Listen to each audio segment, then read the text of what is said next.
just sit there, bask in the euphoria.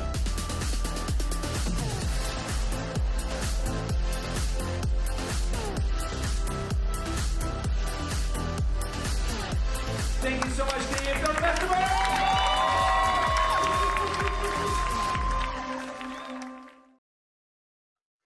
Hi everybody, welcome to the Canadian Film Fest Q&A of the evening. I'm Bern Euler, I'm the festival director. Over here, maybe, Ashley? Hi, I'm Ashley Rains. I'm co-programmer for the Canadian Film Fest. Thanks. I always get Ashley to introduce herself first because I can never remember her name, but she does help out a lot, so you know she's worth mentioning. And then of course we have our crew from Age of Dysphoria, the short film that opened up our screening tonight. Welcome everybody. Jessica, Brad, Laura, in no particular order, of course. Thank you for being here.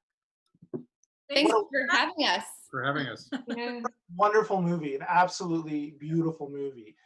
I have so many questions. I know Ashley does too. We'll also be fielding some from out in internet land, but I think I would like to just start with the story, and then we can talk about all the logistics, what goes into making a movie and all that. But the story at the heart of it, this is why I love film so much, is I love being taken away by a story, and especially I love when a story gives me something I didn't expect I wanted, but what I needed the whole time. So Laura, you came up with the story, didn't you? Yes. I mean, Zoe did a lot of the work. She wrote the whole script, obviously, but the concept and what I wanted to tell was sort of formed by myself and with Jessica and Zoe. And it's a story I've been wanting to tell for a while, and I've been toying with it for years in my head. And it wasn't until, you know, Jessica and I were together on set that I was like, now's the time. I gotta pitch it. So, and she loved the idea and thankfully agreed to direct and executive produce. That's so cool, because when it comes to the story, especially, is the ending. The ending was so powerful for me because I didn't realize that's what both of the characters needed. And so how did you come to, because I mean, did you know that that was going to be the ending right when you first started thinking up the story, or was that part of the creative process, and did you eventually get there?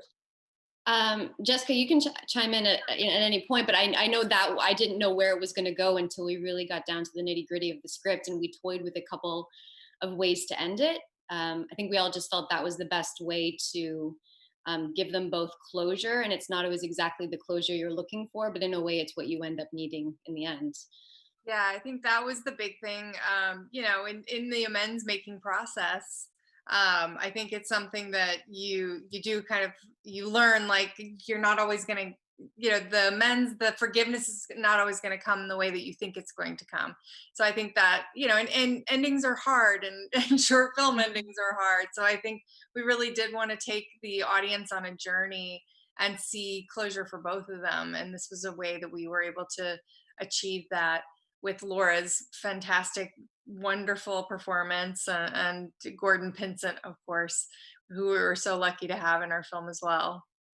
And go ahead, Laura. Yeah. I think one of the things we did realize, and we want the audience to realize, is her need for his forgiveness is a really selfish thing on her behalf. So she had to learn the lesson that she was never going to get the forgiveness she needed. She could only give him the gift of being whom he thought she was for that moment in time. And we left it to the audience to decide, how long does this go on for in the future? Is this the last time they see each other, or does she continue to play this game? So yeah, and I really took it to that character, because she finally gave something. She could start her healing process. Because to me, she wasn't there at all, and she was going to relapse, and she was going to get back into it, and that to me was the most beautiful part of that story. It really, really touched me. And then with that story in mind, so I found it to have a really cool, not crazy gritty, but very realistic look and feel to it. So was that a team thing? Jessica, was that all you? How does that work? Well, I think, I really wanted to have that really gritty, drama look. And our DP, Eric Kayla, is amazing. And when he came on board, we really collaborated. And I was so fortunate to work with him because it really was, when you have that creative team, it's like a dream come true. So, doing a car crash, being able to achieve those things on a short film too, we're so fortunate to have so many people support us, and the to have access to a stunt team. Laura and I actually were working on V Wars when she came to me with the idea. So it was really great because we were able to really come off of a television show and had a lot of good favor, fortunately, from a lot of crew in Toronto who said, yeah, where do you want us to be? Let's do this. So, and of course, the night we did the car crash, it rained. So we were like, yes, free wet down, all those fun things that you get excited about when you're, a director on a budget. And I love, on that note, Jessica, I love what you said, Laura, about you had an idea for this story in this film, and then you pitched Jessica on set. So you were already working together. What does it mean to you to forge those relationships and then move from working in television to short films in the context of your career and creating together? Well, we met. I'll take that too because we actually all met on Bitten. Going back to Bitten, because Brad directed the pilot of Bitten, and I was a consultant on it, and of course, Laura was the star. So it was such an amazing opportunity for us.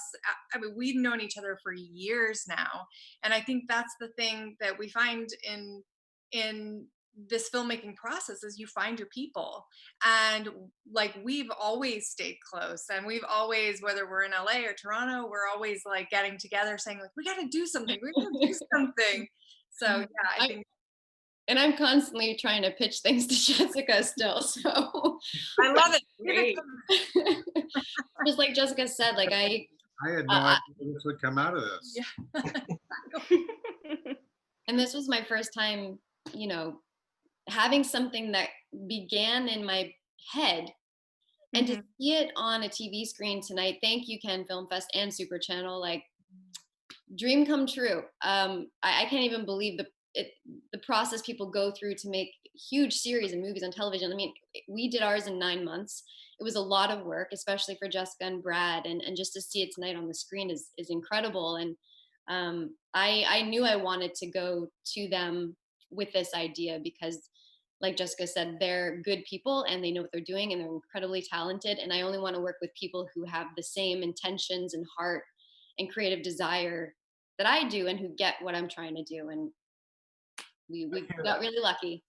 I love hearing that. No, we hear that a lot from a lot of crews that, like you said, Jessica, you said, you find your people, and you do, right? And then you stick with them, and you can go on your own creative endeavors, have some fun, but you're always with that same group. And that really helps the creative process when you, right, Laura, when you have an idea like this and you feel comfortable going to somebody who is gonna tear the idea apart in some ways, but you're true to the project, not to your ego, and you're able to come to Jessica with something like that, right? So was that nerve-wracking in the first place going to her, or how was that? If she said no, I would have just gotten on the floor and begged her to direct it, to be honest. There wasn't anyone else I wanted to do this or to be on this journey with. And I wasn't nervous. I think, like I said, I pitched it to her on set.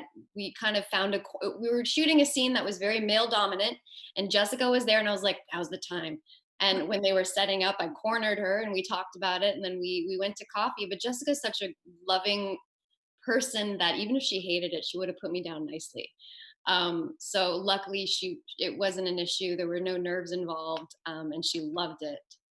So. And that's also one of the marks of being a professional, is you're ready for the disappointment, but you still go for it, right? Oh yeah, rejection every day. I mean, all the time. There's a lot of times when people pitch you something and like you talk about it, and it's like the whole like, let's go, when we get back to LA, well, let's get together, and nothing ever comes of it. But I have to say, like, hands down, Laura has been like one of the best creative partners to work with. I mean, literally, we have been doing this as a team, like from day one. And Harassing each other. it has been like, it's been such a good partnership. I really look forward to working together again. So on that note, what are you guys working on next? Yes. We want more. What are we working on? We have been kicking things around. We are trying to figure out something that we can do. I'm actually currently trying to find a writer for something. Once I get it written, I'm shooting it to Jess. So yes. Very So cool. this is your call for submissions then, right? yeah. On spec, please. Anybody's available. Female comedy. Female comedy. Come on, let's go. Well, I guess you guys can pull a team together pretty nicely. I mean, you got Gordon Pinsent in it. Laura, did you have a little bit to do with that? Yeah, in a way. Gordon has been my role model since I was 12 when I started out acting. And he is a relative of mine, the only person I knew in this business. So my grandmother connected me with him. We were pen pals. And he came to my first day on set on Goosebumps and told me how to behave and how to be professional. And That's so sweet. yeah, since that day on set at the age of 12, I've wanted to work with him. It took me this long, I won't say how long because you'll know my age, although I'm sure you can figure that out, to finally say I'm not waiting for the universe to put us together. I want to do this myself. I can't wait any longer. And so that's sort of where the whole like concept came from. And luckily we sent him the script and he said yes, which blew my mind. The fact that he was willing to do it. That's amazing because you guys had an amazing chemistry going on there. And I was constantly drawn to who's grabbing what at a who. Do you know what I mean? Like you'd be saying something and then I'm like, how's he going to react to that? And then all of a sudden I'm like, oh, wait, I mean, how's she going to react to that? And that was just a pleasure to watch. That was so cool. So yeah, good on all of you. That was an absolutely beautiful film. And also congratulations to your team. One of the themes. Oh no. Is Ashley gone, or she might just and the refusal to take no and not waiting, and that really kind of captures the indie filmmaking spirit. So congratulations to you all on an exceptional short film. Thank you. I also just want to make sure to give a shout out to our incredible producers at Film Coop.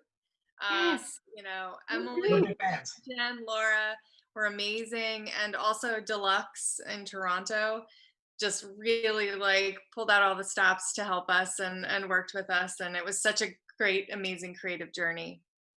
Well, And one, sorry. absolutely. Also thank our Indiegogo Yes. who we couldn't have done post without. So thank you guys. No problem. Now, listen, I want to thank you from Ashley and I both, and everybody at the CFF team. Thank you so much for bringing your film to us. An absolute pleasure to program that in tonight's screening. So thank you so much. Thank you. Thank you. Well, thank you. I'm going to say goodbye. You guys don't leave yet. I'm going to say goodbye to just the audience out there. But audience in internet land there, don't go away. We're going to be right back with the filmmakers from the short Swimmers. So stick around. Bye. Bye now.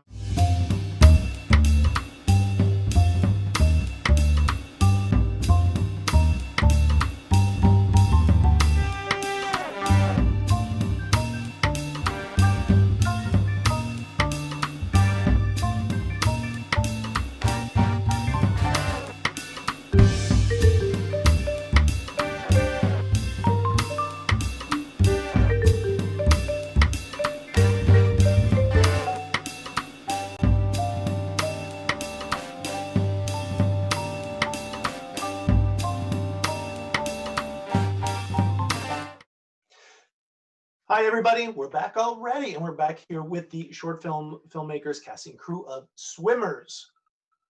Thank you very much for being here, guys. Thanks for having us. Great show. Chris, good to see you back. Well, it's my pleasure to be back. Thank you. Rob. And of course, I'm here as always with Ashley Rains, my co-programmer. Ashley. Hi, everyone. Swimmers team, can you introduce yourself to the audience watching? Yes. Yes. Karen. I'm Chris Ross. Hi, I'm the director of Summers. Hello. Hi, I'm Karen Apollon. I am the writer and I am one of the actors. I'm Lindsay. I'm one of the producers. I'm Anne. I'm the DOP. Congratulations, everyone, on a great short film.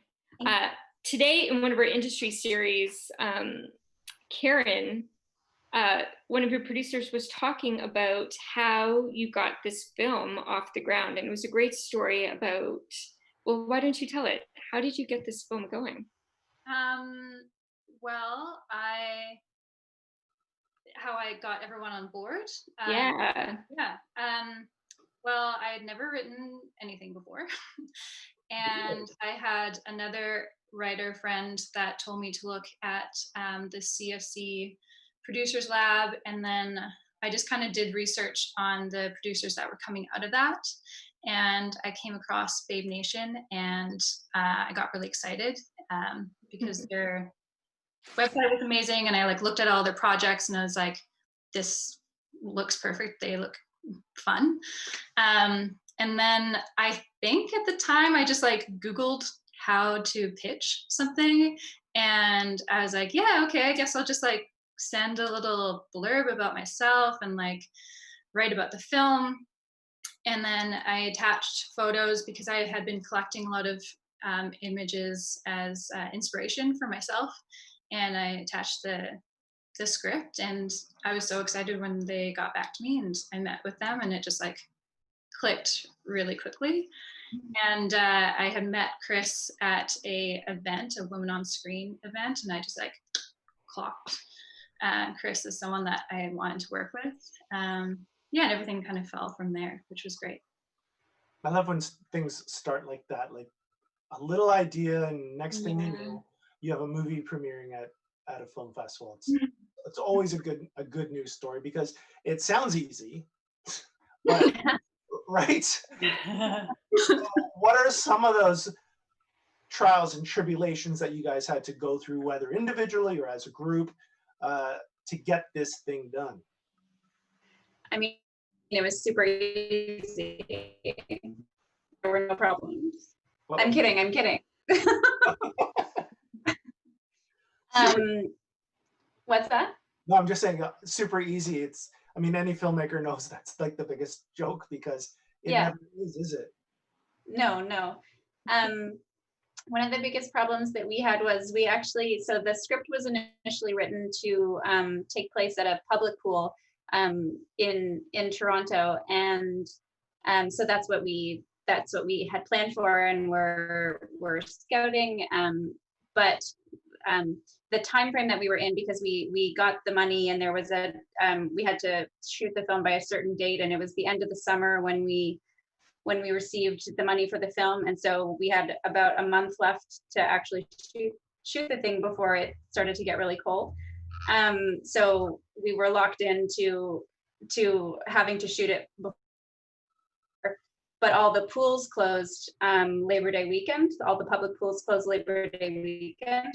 So we ended up having to do a complete rewrite to accommodate losing a public pool, and so that's how we ended up doing it in someone's backyard. And fortunately, Chris had a friend who did us a massive favor and lent us their house for the weekend, so we could make it happen.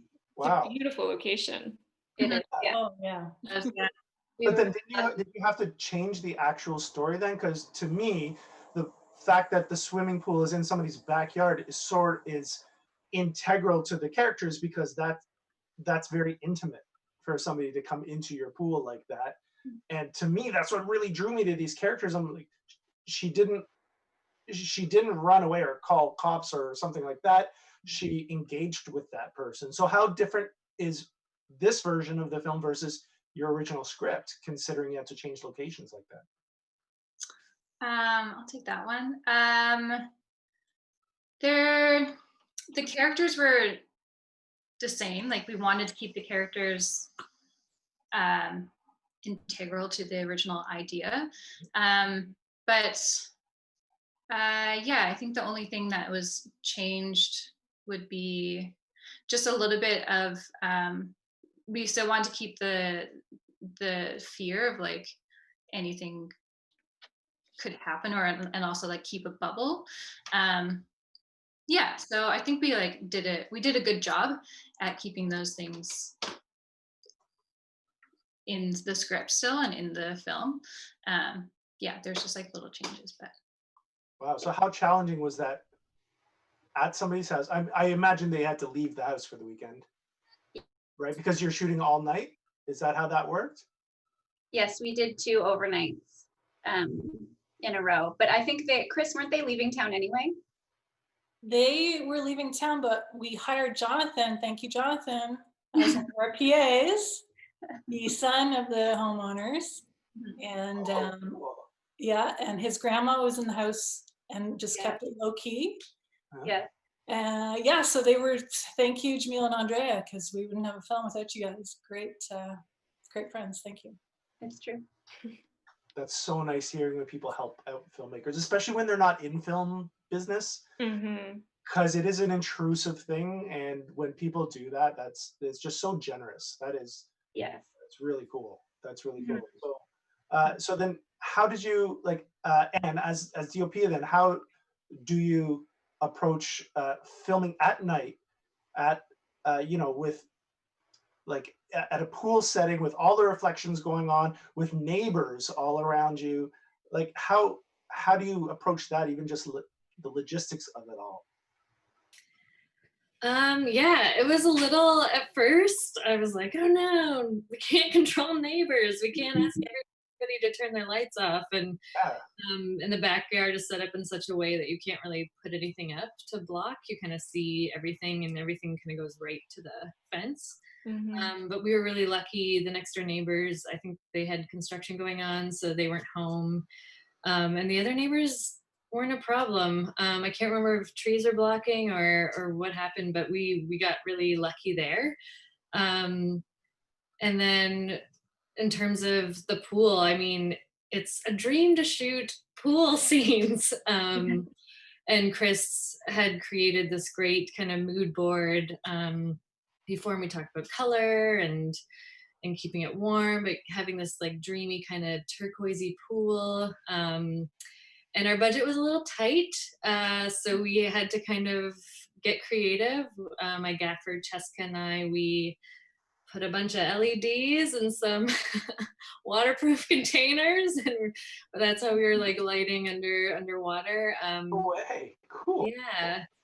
And one thing that was tricky with the reflections in the water, we had some floating LEDs in the corner of the pool to just kind of help with that consistent turquoise. Yep. Sorry. No, you paused for me, and I don't know for anybody else, but I was like, I really wanted to hear the end of that. Well, here you go. Okay. We stuck some turquoise LEDs in the corner, but it was crazy windy. I think our first night, it was like absurd. It was just insane, and it was relatively like there were trees and fences, but it was just dislodging the little lights that we had, and we just it was just crazy. So it was kind of hard to match. I don't know, Chris, if you want to talk about that.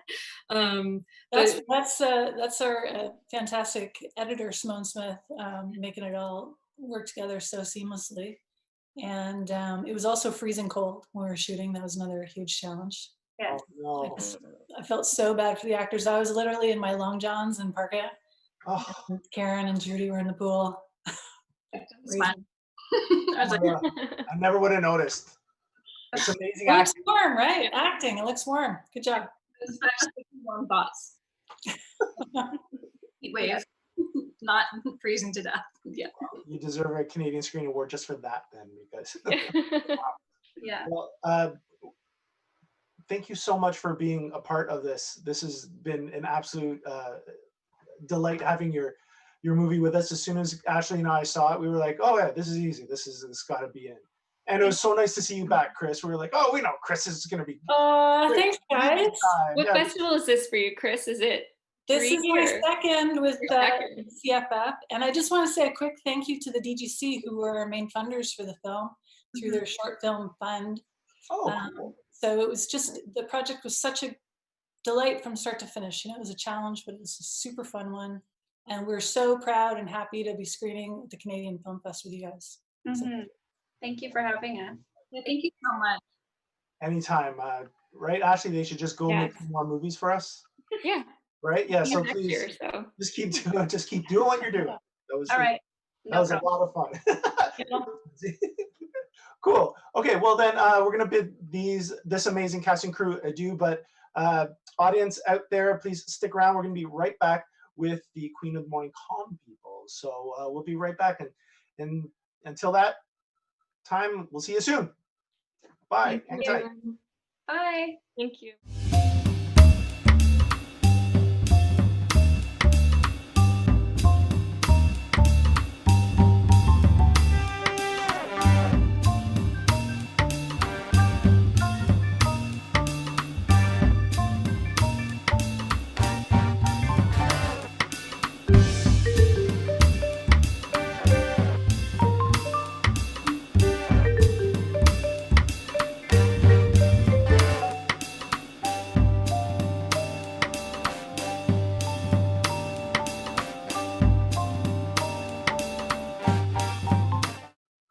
Hi, everybody. We're back. We're back with the Q&A for Queen of the Morning Comcasting crew. Glad to have you back.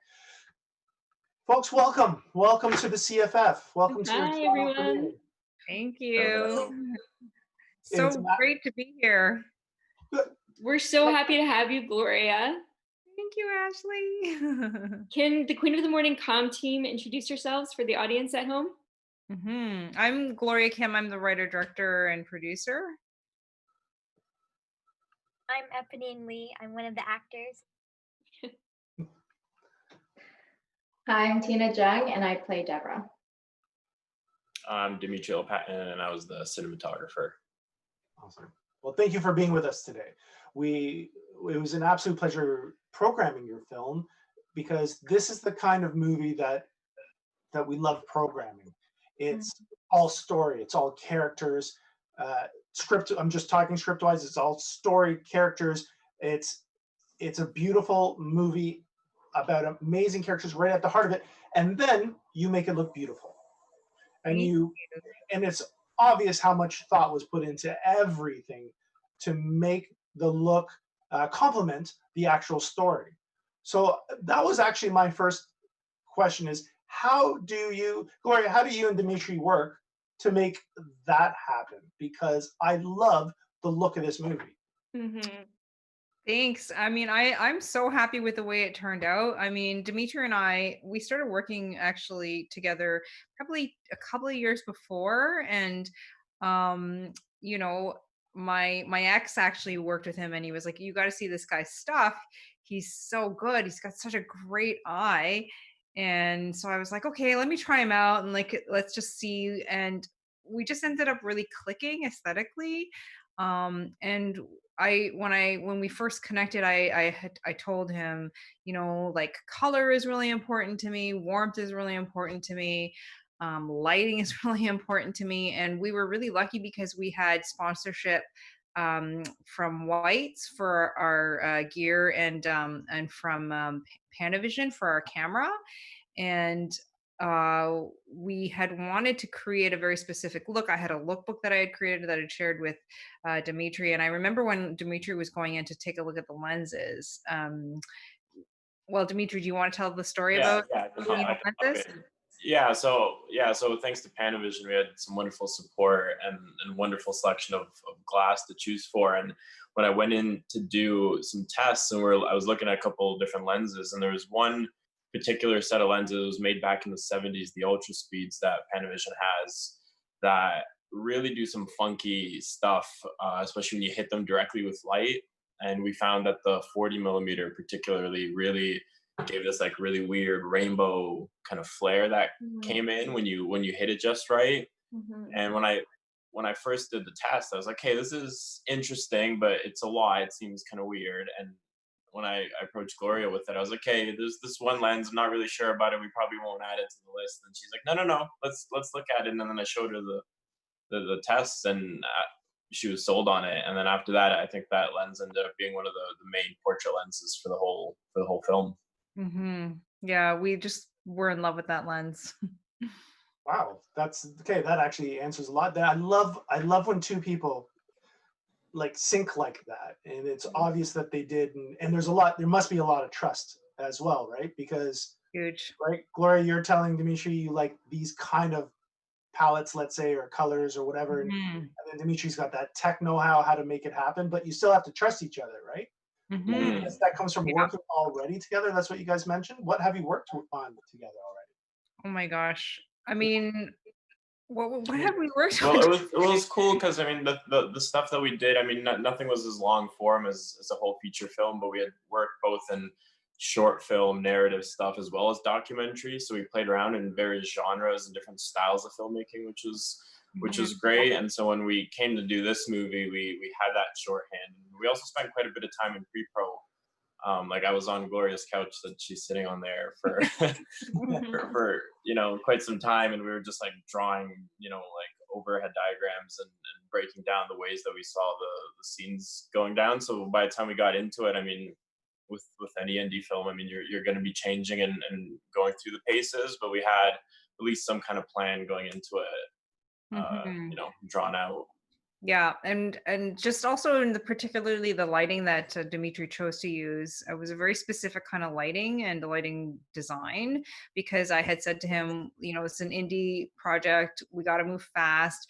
I need you to light me 360, and so he got his hands on what were the lights again, Dimitri? Yeah, so it's accompanying Astera pixel tubes, and so they're these like 4-foot tubes, and they're battery powered. You can stick them anywhere, and then they're RGBW, which means you can control the color and whether it's white light or blue light or red light, and so you can stick them everywhere. And those ended up being a big primary source for us because we were able to move really quickly and not have to do generators and run a lot of cable and that kind of thing.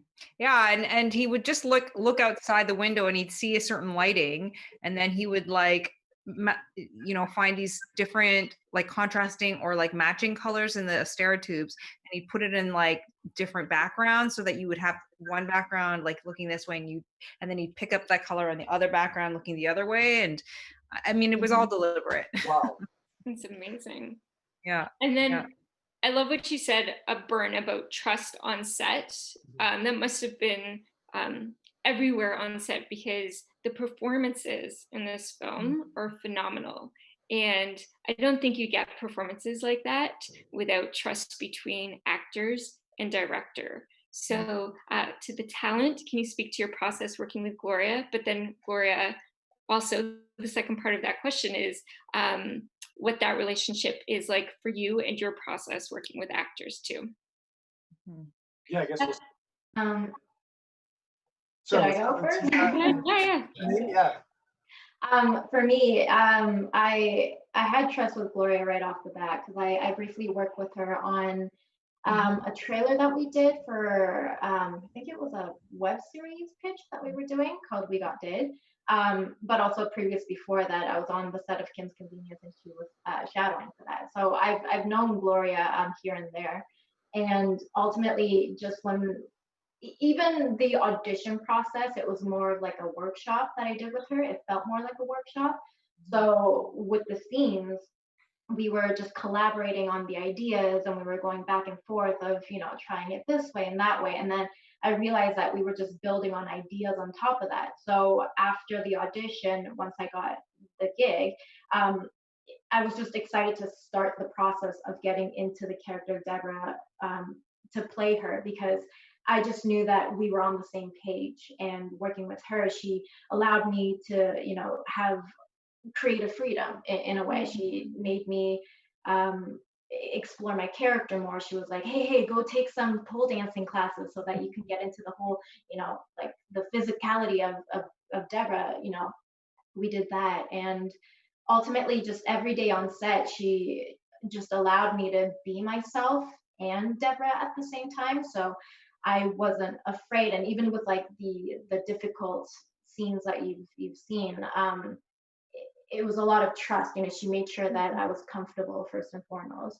And then we would just talk about the scene and then rehearse it and then shoot it right away. So it was more of like having that relationship before that really helped build our trust and relationship as we progressed through the whole shooting. That's amazing. And then Eponine, is this your first acting gig? It's our first film. Film one? Yeah. What? That's Really? incredible. I honestly didn't even know that. That's incredible. You're so good in this. That's crazy good. I should check credits from now on. I thought you'd done a few like stuff. Wow, that's so. How is that process being involved in a movie that, you know, takes more, you know, it's not just a short, it's a feature, it takes a long time. How did you find it? How hard was it for you to stay in a character like that? And how do you do that? I don't know. I think Auntie Gloria was really, really welcoming, and she was so sweet and lovely to me, and we got to go through the process of like just, you know, becoming Mona and shaping the character. And I don't know, I usually do a lot of theater, so film was really different for me. It was a lot like, I don't know, I guess smaller but also bigger at the same time than I thought it would be. And I don't know, I really enjoyed it. Killed it. You're amazing. Thank you. Yeah. And then Gloria, I was watching Jen Pogue and Warren Sonoda's Cooped Up Creatives, and you spoke so beautifully about your process with actors. And I know we've touched on it a little bit. Can you speak to that, the importance of that relationship to you as a director? I love actors. I love working with actors. I think they're so, I mean, it's just like they're so precious, you know. They're the ones who are in front of the camera. They're the ones who are feeling everything and doing everything. And for me, it's just really important, as much as I can, to create a safe space for them and let them be themselves, you know. I think that, you know, when I, like, all the work that I've done with actors, you know, I first started working with non-actors and trying to get non-actors to give me performances. And what I realized in that process was that people will give you something real if you don't try to impose something on them, if you don't try to push something on them, if you don't try to tell them, be sad, be happy, whatever. If you just give them the work and then you have them work that out on their own, and you just basically watch them, you're their protector, is how I feel, right? That you're watching out for their best, and to know that they're connecting, you know. And if they're not connecting, you just have to figure out ways to get them outside of that headspace and get more into a gut space, right? And so whatever that is, you know, however, and you have to know who your actors, right? Like you just have to know how people are and what they prefer, you know. Like I remember with Tina, like I would ask her, you know, when do you want to do, you know, your coverage? Do you want it first? Do you want it last? Right? Because every actor is different, and Tina likes time, you know. And this was the thing. So it was like, okay, no problem, we'll shoot you last, you know. You just have to kind of figure that out. And I think it's really important to ask your actors what they need, you know, and collaborate with them, because it really is all filmmaking is collaboration. It really is. Like, I think a director is, you know, a facilitator. I mean, you have a vision, and your spirit is imbued within a project, but really it's everyone brings their best, and you just have to basically all play together, really. Yeah, right. And that's also what it sounds like to me right now. Like, Eponine, you said, you know, it was really nice. You felt very comfortable working with them. And I've heard, you know, it sounds like you had fun, basically, at the end of the day. But I've also heard that you're a meticulous note taker in your scripts. So where did you learn that technique? Actually, my dad worked with me on a lot of the scenes because I wanted to be, you know, like really focused and in the moment. And he just took the time with me, and I'm just really grateful that he did. And yeah, he just taught me his techniques and stuff, and we tried to build on that. So yeah. That's awesome. Amazing. Big shout out to your dad. He's a really great teacher. You did spectacularly well. We do have one a little bit of a cheeky question from the internet. Let's see. Chi Hong Ta from Facebook is asking Eponine, how much fun was it to flood the toilet? Oh my God. Something I will never forget. I don't know. I didn't get too wet, which is good. And I wasn't in for too long. I was lucky. I got to run out of the stall and stuff. But it was crazy. I would probably never do it again. I would love to do that. That looked like so much fun. Right? It's fun to fill the toilet with toilet paper, but I don't know about flooding it. Well, is there anybody else that any of you want to do any shout outs or thank yous to before we call it a night here? Because I know lots more people must have been involved here. I just would love to acknowledge the whole team, the whole creative team. I'd love to acknowledge, the producers, the funders, my editors, as well as the other actors, and the crew. Like, everyone was so amazing. And I would love to just do a little plug, if that's okay. Absolutely. Yeah. Okay, great. So we're really excited to share with you guys that the Oakville Festival of Film and Art is going to screen the film on Thursday, June 18th at 7 p.m. And we'd love to sell out the virtual theater. So if everyone could, if you're interested, please buy.